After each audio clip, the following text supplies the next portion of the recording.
Hadlee, I think giving our all is highly overrated. What about you?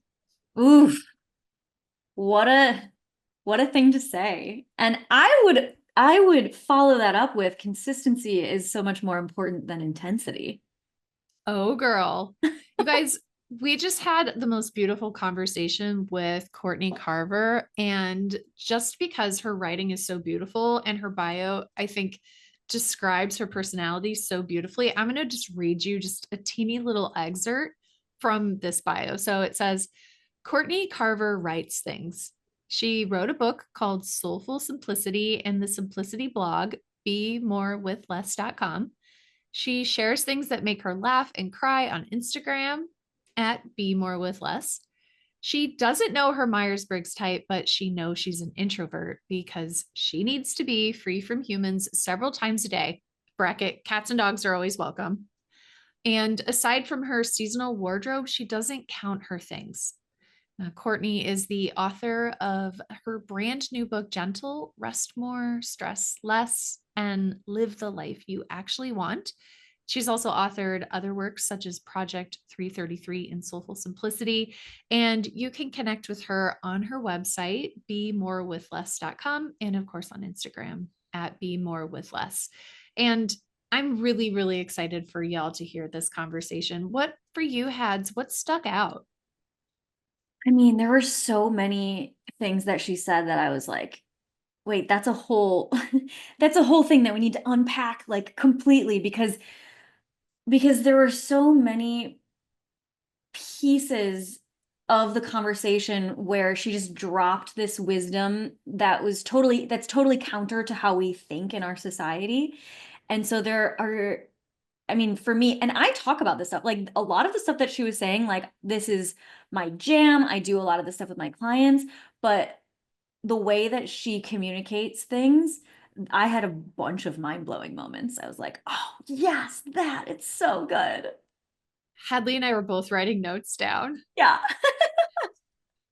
Actually, I always, when I'm writing notes, I always then like lift my pen so that they can see the visual cue that that's like why I've like looked away so much is that I don't want them to think I'm like Instagram scrolling or something that like actually I'm so engaged I can't not write. I don't know if you ever noticed that. I just like casually I'm like, I'm leaning on my pen right here. I love that. That's so cute. You're gonna see it now. You're gonna be like, oh, there's Cain. Absolutely. Oh Mhm. my gosh. Yeah, Yeah. you guys are going to take a lot away from this. It's really about designing the kind of life that you want, but in a very gentle and simplistic way, because that's what our souls really want is simplicity. We don't want necessarily all of the stuff and all of the busyness and all of the things. And she has some really practical, tactical ways to get to a place where we feel more of that simplicity in our lives. Oh, without further ado, let's dive in then. Do it. Thank you so much for being here, Courtney. I am so excited for this conversation. I've been loving listening to your pop-up episodes of your podcast and checking out your books, and I'm really excited to read the new book. Do Oh, you want thank to, you. yeah, do you want to tell us just a little bit about yourself, a little bit about who you are, what brought you on this journey, and I would love to hear about your other books too, because those are also very rich with awesome stuff. But yeah, you want to just take us on a little journey of where you came from? Sure. Well, I started really sharing my life online in 2010 with my blog, BeMoreWithLess.com.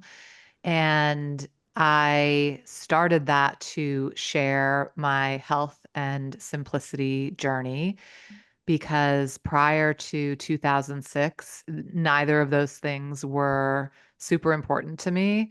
It was more of a like getting all things done all the time lifestyle, doing whatever I could to make ends meet, constantly overachieving, giving my all, doing my best, like climbing the ladders, all of the metaphors you could possibly think about were my life.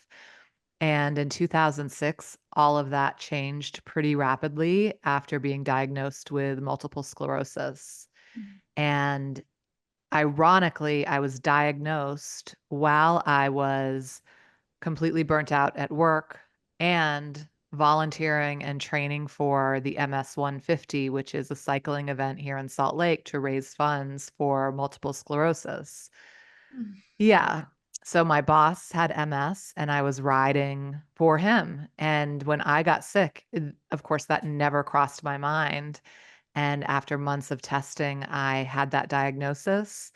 And after some fear and uncertainty, I had this giant permission slip to finally prioritize myself and whatever it would take to feel better and be well and live my life in a way that resonated more with me versus what I thought I was supposed to be doing in life. I don't really think I understood the benefits of adulthood until then.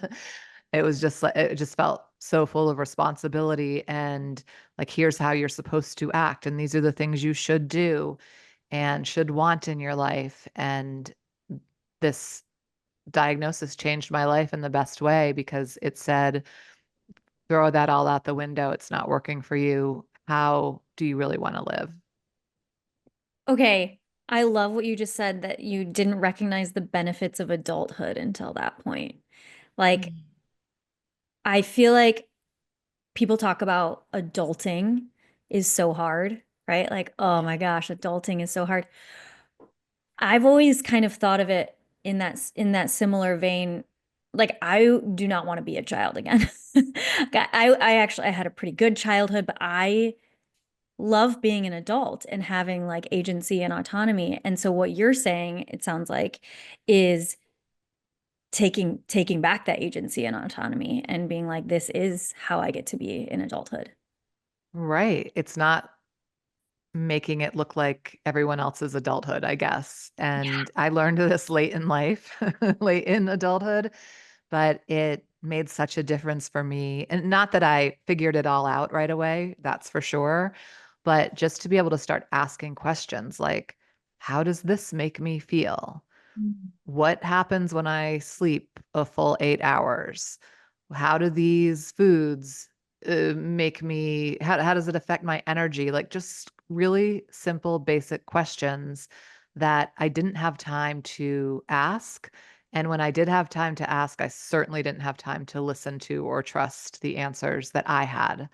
And I think part of that was because it's so noisy out there. Like everyone else has great answers too. So it's sometimes hard to dissect what is coming from inside and what's coming from outside. And and I think part of it too was being afraid to listen to the answers because once I knew, then I would have to make changes. I was thinking about that as you were saying that is you're going in one direction and it sounds like very high achieving and doing and then there's this letting go that has to happen to get from point A of that doer mindset to where you are now and where you are today. And I know for me, I resonate very much with the always say yes, always do all the things, and how I desperately need to let go of probably most or a lot of that at least and step into more gentle living. But there's this like fear and grief that can come from point A to point B. And I was wondering if you could talk more about that. Sure. You're reminding me of this woman that I talked to at a book event years ago who I was there sharing my story, kind of what I've just shared with you, and how I've slowed down as a result. And she also had MS, and she said, I don't understand. Ever since my diagnosis, I've been really speeding up because I'm afraid that if I don't, I'm not going to get everything done before I get really sick, as if that was a foregone conclusion. And my thought pattern was if I keep up this unsustainable pace, I am going to get really sick. But perhaps if I slow down and realize that a lot of the stuff that I think I have to do, I really don't have to do. But because we're so used to this like kind of proving ourselves by our accomplishments, by how much we get done every day, by how fast we get things done. Um, it's hard to break out of that. And I think that, I mean, for me, there wasn't a lot of grief around letting that go, only because it felt so good to slow down, to take a beat, to rest. And I noticed the benefits pretty quickly. So I wasn't afraid of letting that part go. I was more afraid of, not being able to help my daughter with her homework, or waking up and not being able to see, or not feeling my feet hit the ground. Those were the things that were scaring me. It wasn't, I'm going to miss out on a bunch of stuff. I'm not going to do all the things. I'm going to be saying no a lot. Those are the things that actually propelled me to feel better and better. Yeah, I hear it. It's sort of like, well, I'm not saying no to a faster car. It's I'm saying no to not being able to feel my feet or not being able to see. It's like the trade-off is different when Right. you're doing it in awareness of the effects on the mind and the body. And I think that's a powerful sort of reframe of well, you're not just letting go of getting a Bentley. You're and you still could get a Bentley, who knows? But you're choosing your health, you're choosing longevity, you're choosing getting to do homework with your children and do these other things. And so I appreciate that. Yeah, and I think through that process, I realized that the things that I thought I cared about weren't the things I really cared about. And I mean, cars were never really it for me, but if they were, it it started everything, I guess, seemed to be more about function versus, hey, look at me in my fancy car, or look at me in my great suit or new dress or high heels or whatever it was. And not that I was consciously running around thinking that, but once I unpacked it and kind of shed that version of myself, I could see how much proving I was trying to do. I really wanted people to see me in a certain way. And that isn't even who I was, which I don't know. It's a lot of unpacking if you start digging in. How does that process look for people? And so I'm kind of wondering about this like contemplation phase of change. So someone reads your book, they listen to this episode and they're like, okay, I'm willing to dabble, maybe not let go of it yet. So let's start unpacking and see. Tell us about Yeah. that. Well, it didn't start with any of these realizations at all. I didn't know. All I knew is that I wanted to live with less stress because my research showed that I would live better with MS with less stress in my life.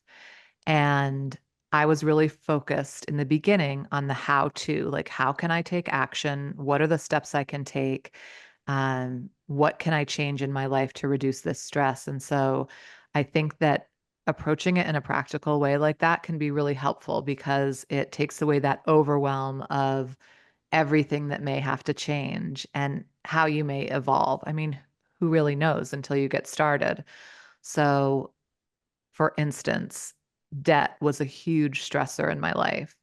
And I had gone into debt when I was 18 and never came up for air until this MS diagnosis. And I and my husband, together we decided we would become debt free. And we didn't know how long it would take or what that would look like, but we just started the path of pulling back on our spending and paying our debt down. And in that process, we could also start to look at other things like our stuff, the stuff in our home. It was stressful, and I had never seen it that way before, and maybe wouldn't have if I hadn't started paying the debt off. But the stuff in my home was a constant reminder of that debt. Like, why did I buy all this stuff that I don't even practically notice in my house anymore? And why do I need it? Just because I bought it and spent money on it, does that mean I'm responsible to hold on to it until the end of time?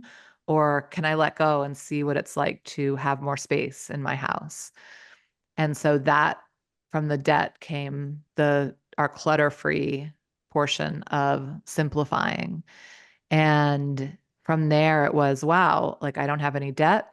I don't have as much stuff. Maybe we don't need so much house. Maybe we could downsize, which we did. And then now that I don't have this ridiculous mortgage and all of this stuff to take care of, and these other needs that I thought I would always have, do I need to keep this job I have, or might I do something that I enjoy more? So each thing led to the next thing. So I think the most important thing to do is to start really small and don't worry if you don't know what you're doing, because I don't think most of us do when we start. But the more space that I created, the more room I had to listen for those bigger revelations. I love that you talk about that because a lot of times I feel like when people are talking about, you know, going more minimalist and paring down and all of that kind of thing, they talk about like the clutter in their house. But I think taking a bird's eye view and looking at the big things too, not just the little things that are cluttering our homes, is huge. And that's something that I've actually talked a lot with my husband about is a lot of times when we go to buy a home, we actually end up paying way more than we ever would for to rent like an apartment or whatever. It's like, well, I don't want to buy a home that only has one bedroom, even though I would be renting a place that only has one bedroom for like the next couple of years if I weren't buying. And so taking all of that into consideration, I really love that you say that. Yeah, I mean, there's so much to consider. I mean, I don't know if we have time to talk about buying versus renting, but Yeah, I right. don't I don't think there's a one right answer when it comes to that. I've done both. When we downsized, we went from, I think we had over 2,000 square feet, pretty big house for three people at the time. And when we were done decluttering, we had empty rooms in the house. Yeah. So we knew that we could easily downsize, and we downsized to a 750 square foot apartment with no storage space. And there were a handful of things that I had in boxes, and I thought, I'll just put these in storage in the new place and decide later what to do with them because they were important to me. We didn't end up taking them, and you couldn't pay me to tell you what was in those boxes that were so important. I have no idea. Uh, it wasn't that important, but we love to trick ourselves into believing so much of our stuff is so special. But I feel like when you have too much stuff, then nothing's special. It's like when everything is, nothing is. And so we lived in an apartment for a long time. And then in 2020, we purchased a house, still less than, I guess, about half the size of our first house. But it was so interesting to look at what was important to us then, because we had already gone through this big process of decluttering and really figuring out how we wanted to live and how we wanted to spend our time in a space. And so we weren't looking for the big closets and the extra cabinets and storage space and a big garage. None of that was important to us. Like the top of our list was light, natural light. We just Mm. wanted the house to be flooded with light. And that was something I had never even considered when looking for a place before. So it was just such a great way to see how our needs and wants and values had changed. I love that. I feel like that, it's a concept that we can talk about as an example with the house, but I feel like it's such a great concept for all facets of our life, all areas of our life where it's not just about decluttering the stuff, but like what are my values? What do I actually want to be living on a day-to-day basis? Right. And that really having a good understanding of that helps you with your to-do list, with your planner and calendar, with your career planning, with your conversations. I mean, really everything. Because I think for a lot of us, the natural solution to our problems is more, like seeking more of more money, more time, more energy, more whatever. And yes, we do want more energy, more sleep, more of a lot of things, but a lot of other things we want less of. I mean, if we have fewer things to take care of, for me, having fewer choices in my closet makes a really big difference in terms of how my day goes. I don't want to be obsessing over things I don't care about. And it makes it a lot easier for me to say no to things, or when things pop up in my Instagram feed that have nothing to do with me, for me to just get out or keep going or whatever it is. It's very hard for me to get caught up in the drama of anything, or just things that remove me from my life. I just don't have time for it anymore. I think about how these things could also be representations of unmet needs. And I think about how, like, I have a box in the basement in my house, and it has gifts that I got as a kid. It has like really special stuffed animals that I loved as a kid. And I grew up in a house where there was a lot of emotional neglect. And so those objects, it was like, oh, I got this gift from my dad when he came back from Japan from being away for a year and a half. So this is that love that I missed out on. And so Mhm. I still have this doll. And so I think that there's an invitation here that you're inviting us is to look at what is coming up for us when we think about this item, and we're trying to make that decision between, do I keep this item or do I let this item go? And if there's something that's being activated with this item, is allowing ourselves to be curious about what it means, and if there's something for healing going on, or maybe it is something that we keep. Maybe I'll always keep that little doll. But I love that it gives us space, that this like art of less, this art of simplifying, and we're figuring out what really matters to us, is that then we have this gift of being able to do some really deep inner child work. Yeah, and I think you will also become much more discerning about what you bring into your life in the future, Mhm. because you'll have that background to work with, like whatever it is that you have come up with in doing that analysis of your connection with certain things. Oh, Mhm. I so feel that. I used to be like, the kind of person who like anytime you got freebies, I'd be like so excited about like the freebie things. And now I'm like, don't you dare give me that freebie. I don't want it in my house. Right, right. Yeah. I was Yeah. really big into you buy this thing and then you get this thing. You buy this thing you don't need and you get this free thing that you don't want. Right. Right. So you wrote this book, and it's like brand new, and I'm so excited about it, and it's called Gentle: Rest More, Stress Less, and Live the Life You Actually Want. And you've broken it into three sections. There's rest, less, and rise, right? That's right. So Yeah, can you, yeah. yeah, I'd love to learn more about that, more about each. Sure. So the rest, less, and rise are the three seasons of gentle. And each season has chapters that are actually practices in those seasons. And the practices help you connect with, know, and trust the gentle you, which is a way of saying yourself, your inner self, not your inner critic, not all the voices that you have seeped in over the years from other people, but the real gentle you. And each practice comes with tiny steps, because I think that habit change and kind of changing our lives is tricky and overwhelming, and we need a small tiny way in to kind of close that gap between inspiration and action.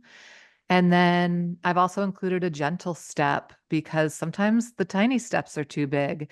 If we're in a period of life that we're just really have too much going on, we might need the gentlest little step. And I think the whole book gives you permission to start giving yourself permission to take that tiny, tiny, gentle step whenever you need it. So I think oftentimes throughout the day, we'll deny ourselves certain things. Like if we're working, we'll say, okay, as soon as I'm done with this, then I'll go get that drink of water, or then I'll go pee, or then I'll have a snack. But why can't we give ourselves what we need when we need it? I mean, granted, we're not going to interrupt our podcast conversation to do that unless we had to, I guess. But there's multiple times during the day where we can take care of ourselves that we put it off because on some level we think we have to earn it or deserve it. And one of my new rules of adulthood is you don't have to. You can just take it. So that I think applies to rest, to self-care throughout the day, and to simple pleasures, which is a chapter in the book about giving yourself simple pleasures every single day. Like you don't have to earn your treats anymore if you have been. And I think simple pleasures are often already in our life, but we just then romanticize them a little bit. So it might be our morning coffee or tea, a walk, things that we might take for granted that are happening, but that we're just rushing through or we're doing them while we're doing 10 other things. Can we make them more special and really enjoy that particular moment? And then I guess I'm kind of bouncing all over the place here, but uh, the cycle or the seasons of gentle rest, less, and rise aren't a one and done. They're things that you might go through over and over again, depending on where you are in your life and what you're working on and focused on. And so you may feel like you need a little extra rest, and then you want to clear some space for this next rising, whatever that is. And I think at first when people hear, be gentle, be soft, connect with yourself, there's a little bit of a disconnect because you think, well, if I'm going to be gentle, then I'm not going to accomplish my goals or stand up for what I believe in or support the things I want to support. But actually, this is just giving you a platform. Like the gentle you is the ground that you need to rise from and do the things that you actually want to do. And I just think there's a big difference between rising from that place and being exhausted and trying to give from that place. Or at least for me, there was always this feeling of like trying to get there. Like my goals and the way I was living my life was always to get there. I don't even know where there is anymore, but Mhm. to get there. But Mhm. every time I was trying to get there, I didn't get to be here, Mhm. which that's all we get. This is it. So I think to really let yourself off the hook for trying to be some version of yourself that you're not really helps you start showing up for yourself in the moment. Yes, I love it. Instead of doom scrolling and being in a freeze state, you actually go do the things because you're allowing yourself to be gentle with yourself all of the other times of the day. Exactly. Or you rest, or you set a timer when you turn on Instagram because you are more intentional about how you want to live your life and spend your time. I love that. Can you speak a little bit to the listeners who might be listening and being like, okay, yeah, um, I want to have more of these simple pleasures, or not even have more of them, but actually enjoy the simple pleasures. What about the people who they kind of, they maybe do have these simple pleasures, but they're not allowing themselves to really like soak in them because they feel guilty about having those simple pleasures? I work with a lot of people who have talked about this, and this comes from this like instilled feeling of having to earn our joy, earn our rest, prove that we're worthy of enjoying our lives. And it's some pattern interrupt. You really have to break that cycle um, by noticing that guilt when it comes up, and also deciding, like, is this guilt because am I doing something wrong by listening to great music while I drink my coffee? Or do I feel uncomfortable because I'm really taking care of myself and I don't normally do that? Um, and I know I haven't proven myself worthy of this to anyone today, including myself. That's uncomfortable. Uh, and practicing. So feel the guilt, have the simple pleasure, and then do that again and again. And I mean, sooner or later, the simple pleasure is going to win, uh, because you will see that this isn't changing anything other than making you more excited for your life. You deserve joy. You don't have to earn it. And it is something that we've all, I think, most of us been conditioned to believe, or that's why we don't take a break until our 2-week vacation, if we even get a 2-week vacation. And now everyone's checking their email on vacation. So when do we get a break? Mm. Like, Oh and my who's going gosh. to give it to us is the bigger question. Nobody but us. I love that. And I love that you said, is it even guilt? That's a big reframe. Like, is it even guilt or is it just an uncomfortable feeling because we haven't done it in the past? My mind is Yeah. blown. I mean, wow, I'm glad. Guilt is, I think I'm defining this right. It's feeling bad because you did something wrong.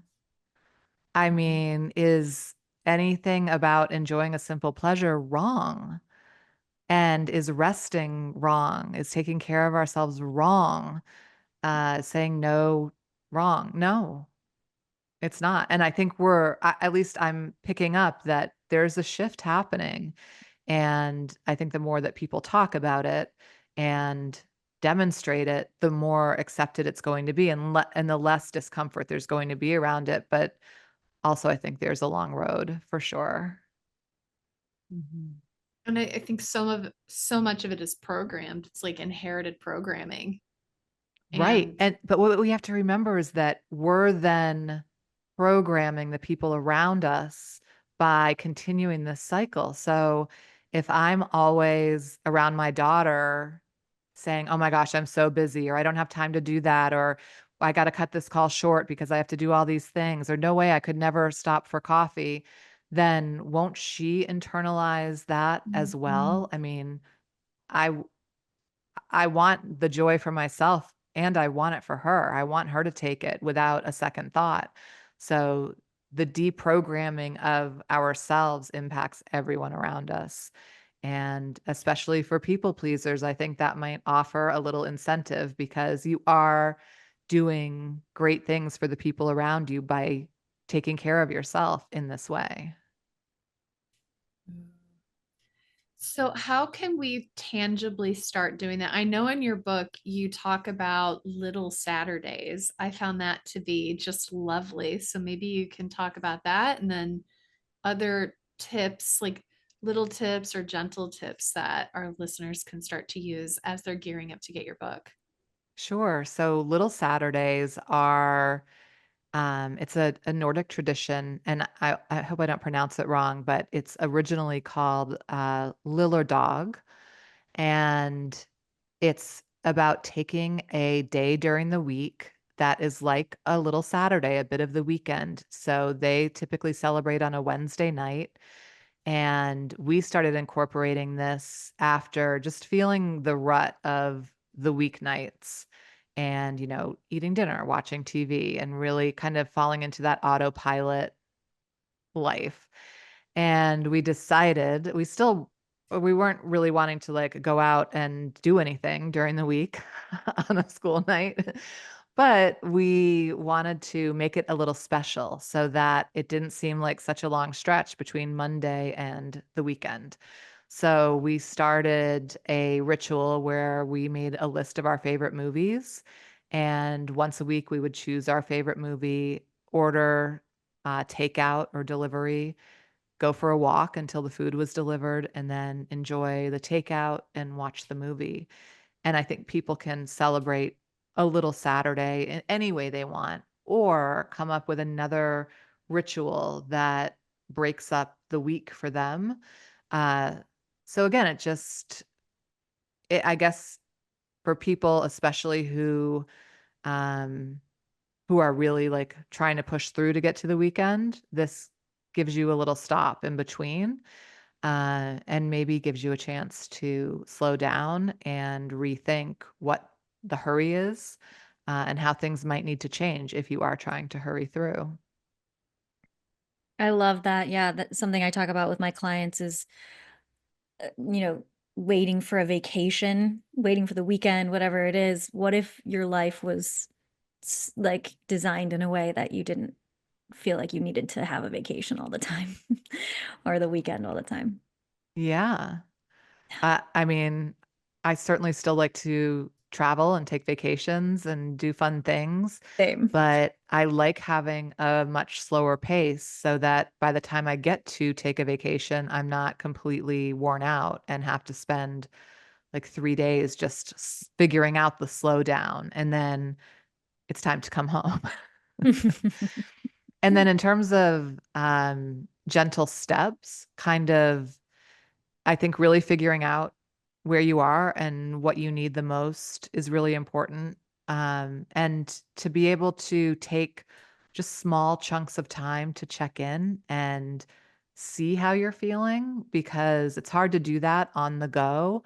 So even if it's only 5 minutes, if you can sit quietly and just take a deep breath and check in and just have a conversation with yourself. I mean, maybe to yourself if you're in public, but like how am I feeling? What do I want to do today? What would make my day better? What's some small way that I can take care of myself today? It doesn't have to be this life-changing thing that we're doing. I think consistency is so much more important than intensity. So to every day have those 5 minutes will be so much more powerful than uh, 2 hours over the weekend trying to plan out your life. Oh, I you are appreciate that so because speaking my language. Consistency Hadley's is so much dancing. more important than intensity. I love that. And It's true. I hear resistance coming up. And so I'm thinking about a patient that I saw yesterday. And this patient is working 3 jobs. And over the weekend, they'll go 36 hours without sleeping. And so they come in and they have really high blood pressure. Their bottom number is always over 100. That's their diastolic. It should not be that high. Whoa. Yeah, very, very high blood pressure. They have their labs are abnormal. They have really high stress hormone, cortisol, just a lot of pain, all anxiety, insomnia, all these things. And I was trying to have a conversation with them about why are you working 3 jobs? What this could be an obstacle to cure for you. How could your body not be in this state? I don't know how that's possible. I don't think that there's enough supplements that I could give you that would counterbalance that. And for this person, it was pure economics.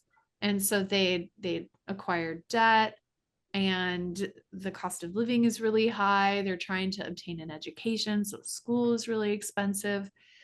And so some people, they have the ability to make a big overhaul, and some people don't. And so what I love about your work is that it doesn't have to be big and drastic and demanding.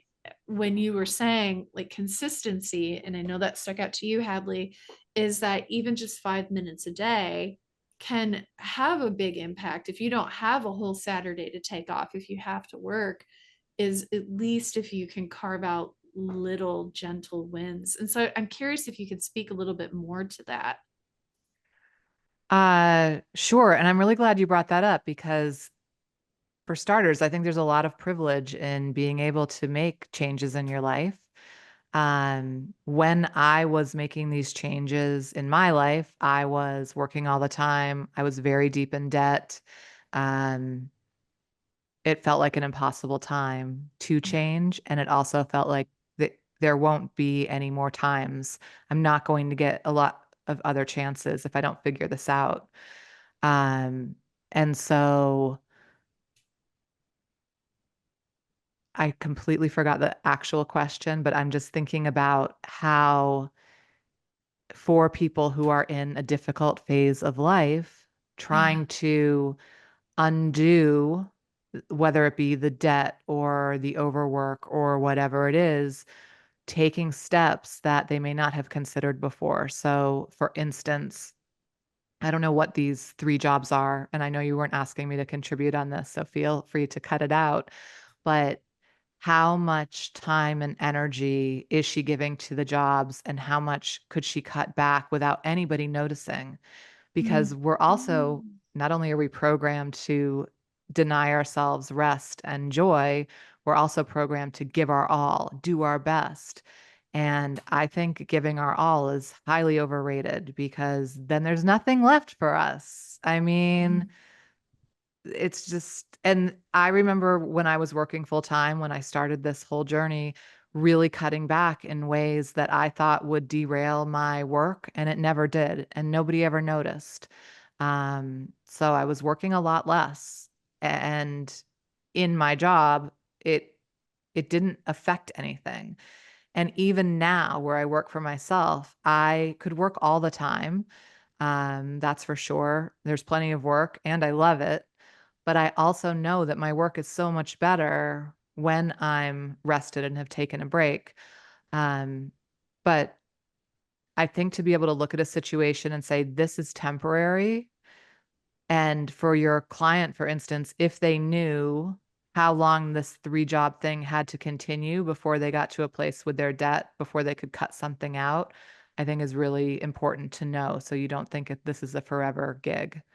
Um, and then also, like, maybe it just has to be a slower process.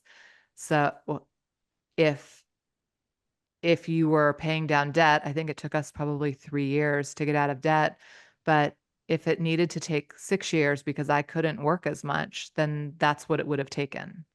So we have to, again, remove that guilt. Sometimes that guilt and shame is what keeps us really determined and punishing, literally punishing ourselves to make something happen in a way where it doesn't have to be so punishing, and to get to the point where you're literally making yourself sick to do it.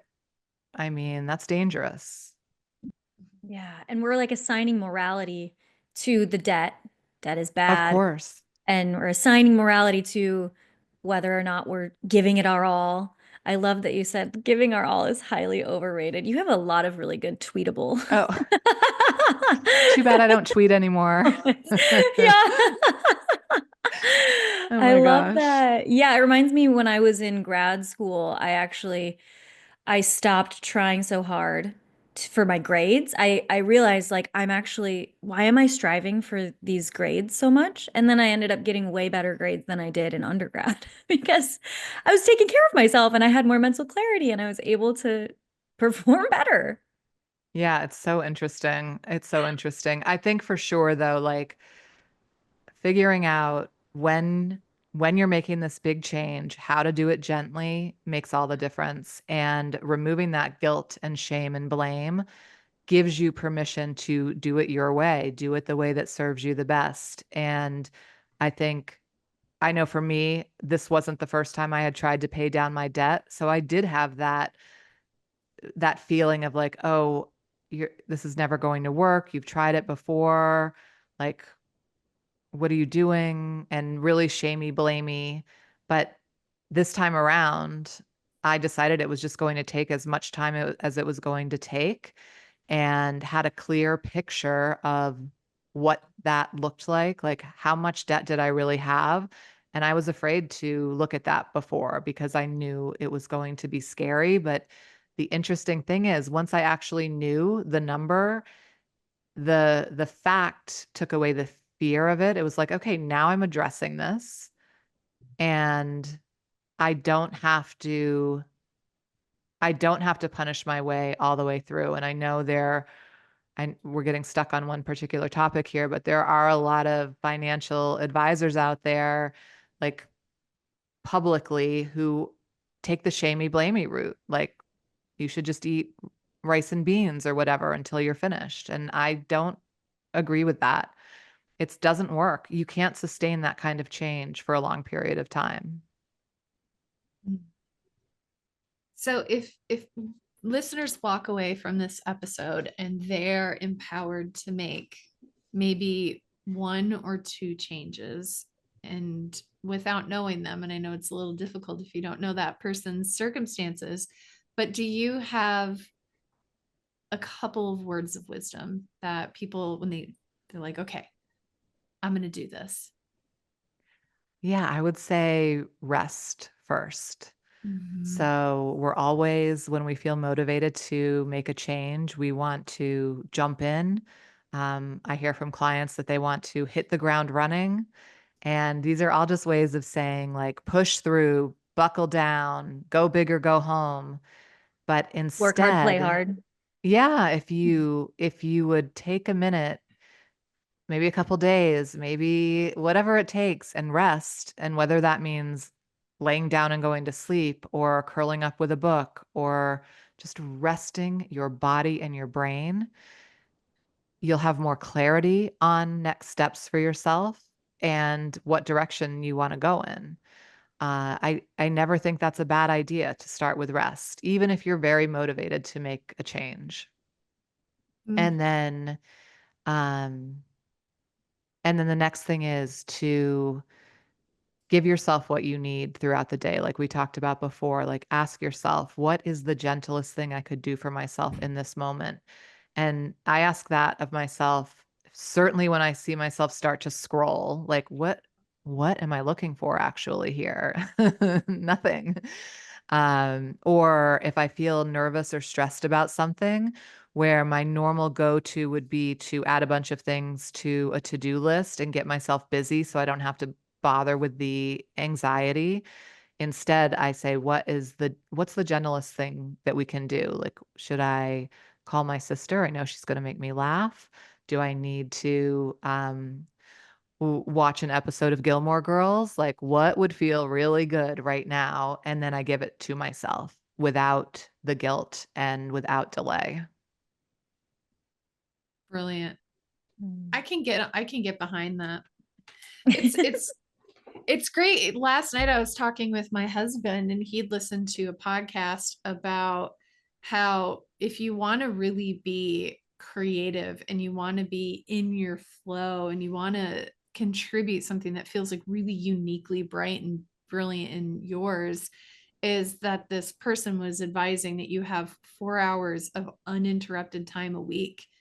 And my partner, Paul, he's like, I don't think that I could possibly carve out. Hadley's laughing because this man is like a two pedal to the metal kind of person. Yeah. And then some. And he's like, I don't think I could possibly ever carve out 4 hours. And so what I'm gonna take home from this conversation, I'm gonna make him listen to it and read your book, obviously, but I'm gonna talk to him about what is the gentlest thing that I can do in this moment, instead of it being you now have to clear up 4 hours of uninterrupted time, is doing these periodic check-ins and asking himself that question. And then he might get a little bit more comfortable with what it's like to not be an autonomic arousal, and it might be kind of a gentle shift into that 4 hours if that's his goal. Yeah, that would be interesting to see. And it would also be interesting to know, if he took that 4 hours, what he felt like afterwards and how that impacted his workflow. Because I know for me, and I mean, I'm sure after just writing a book, if you try to push through that writing and like grind it out, it's not going to be great and it's not going to feel good. But on the days that you're writing, when it is flowing, it's just a dream. Like, it is easy. And so I typically wait for that. And when it's really hard, I don't do it. Mm. Hadlee, you talk about easeful living. Yes. Yeah. Easeful living. And I love that you said, what's the gentlest thing I can do versus like even the question of like, what do I need right now? Because I think the what do I need right now, we can get in our head about like, what's the right thing? What's the perfect thing? But what's the gentlest thing I can do already brings in that like feeling of coziness where you're like, it doesn't have to be the perfect thing. It's just gentle. What's the gentlest thing? Yeah, as soon as I hear that, the word gentle or gentlest, like I Yeah. feel this relaxation through like this whole area of my body, like neck, chest, just a breath. And so I think maybe just even saying the word in Yeah. that sentence will help to relax a little bit. I learned this approach called havening, and the person who taught me havening, she was talking about touching your body. And Hadlee, you also teach about this, is the importance of loving gentle touch for self-touch. And so she talks about different havening is you could say like gentle, gentle, and then gently touch yourself. And so for those who are listening, is you can butterfly, cross your arms, start on your shoulders, and then just gently drag your hands down as though you're like dusting off your shoulders, like your sleeves down your arms. Or you can even start with your hands on your forehead, and then as you say gentle is just gently draw them down as though you're cleaning your face and saying the word gentle.